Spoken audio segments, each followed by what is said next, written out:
Bonjour. Dans cette capsule, voyons ce qui arrive à une personne isolée, mise de côté en milieu de travail. Les conséquences sont dramatiques. Alors, voyons ce qui se passe. Premier élément important, lorsque la personne est mise de côté. Il y a tout un questionnement. Qu'est-ce qui se passe? Comment ça se fait que les personnes ne me parlent pas ou ne me parlent plus? Comment ça se fait que je me sens si seule? On ne me propose pas d'activité, on ne m'invite pas aux réunions.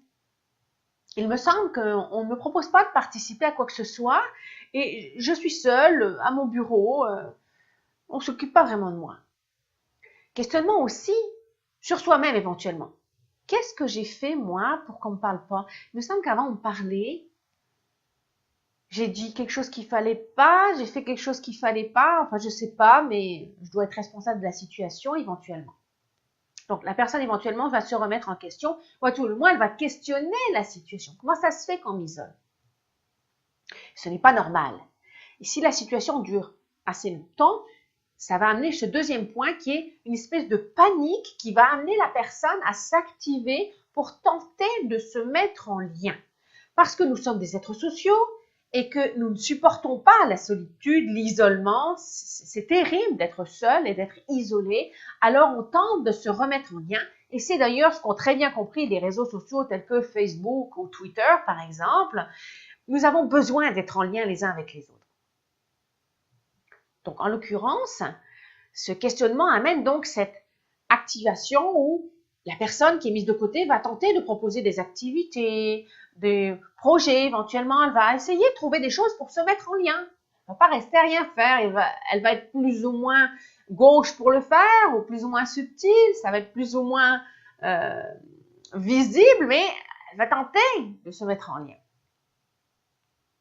Éventuellement, ça va changer les choses. La personne va se mettre en lien avec les personnes autour d'elle. Ou sinon, ça va rester pareil, elle continue à être isolée et à se questionner et bon, ça ne marche pas. Arrive donc un troisième point, une certaine démotivation. Démotivation parce que la personne ne sait plus trop pourquoi elle est là. Elle fait son travail, certes, mais elle ne reçoit pas de retour, elle est isolée. C'est pas trop à quoi ça sert finalement son travail, juste parce qu'il n'y a personne vraiment qui lui parle, qui s'occupe d'elle. Elle n'a pas de retour sur telle ou telle idée qu'elle a proposée, elle n'a pas de retour sur les projets qu'elle rend, la personne est isolée. Et donc ça la démotive, bien entendu, et elle se questionne vraiment sur la raison même de son travail. Ce qui va avoir un impact, bien entendu, sur son rendement. Une personne démotivée est une personne qui n'a plus du tout le même rendement, qui n'est plus du tout aussi efficace. Et c'est normal, qui va mettre beaucoup plus de temps même à faire les mêmes choses qu'avant, parce qu'elle ne sait plus trop pourquoi elle les fait. Elle se questionne énormément aussi en passant. Là, dans sa journée, elle continue à se questionner éventuellement ou à se demander à quoi ça sert. Donc, tout ce temps-là passé n'est plus mis au service de son travail. Bien entendu, ce troisième point va amener un retour organisationnel contre elle, parce qu'une personne qui performe moins va finir par se le faire dire, bien entendu.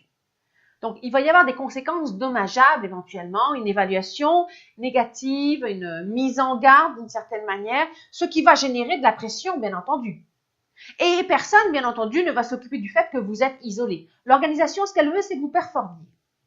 Dans une organisation où on s'occupe des personnes, on se serait organisé pour que vous soyez mis en lien avec les autres. Mais dans une organisation où vous êtes isolé, en général, on ne s'en occupe pas. Tout ce qu'on veut, c'est que vous rendiez la marchandise. Et si vous ne le faites pas, votre poste est en danger. Et ça, cette personne-là, elle le sait. La pression va être telle que ça va amener le cinquième point, qui va être soit de partir en congé maladie, ou d'être carrément congédié pour mauvaise performance, ou de démissionner avant que ça arrive. Pourtant, la personne, elle avait quand même été engagée pour ses compétences. Elle n'a pas été engagée là juste pour faire plaisir. Mais d'un seul coup, elle n'est plus performante. Et on n'a pas questionné la raison pour laquelle elle n'était plus performante. Alors qu'en réalité, l'isolement lui a fait perdre tout sens de son travail. C'est dramatique les conséquences de l'isolement en milieu de travail. Et ça a l'air anodin comme ça. Mais d'être dans son cubicule et de faire ses affaires dans son coin n'aide pas du tout à performer. Et c'est pour ça que les activités de groupe, les activités sociales sont si importantes en organisation. Si vous êtes une personne isolée en milieu de travail, réagissez. Vous pouvez éventuellement visionner une autre capsule qui traite du tablettage, car vous pouvez être délibérément isolé ou alors dans une situation, comme on dit, au mauvais moment, à mauvaise place, temporairement, mais qui a des impacts importants. Donc, je vous invite à visionner cette autre capsule dans laquelle, d'ailleurs, je vous donne quelques conseils pour pouvoir en sortir. Si vous êtes déjà très impacté par la situation, je vous invite à consulter avant d'en arriver à perdre votre emploi pour les mauvaises raisons.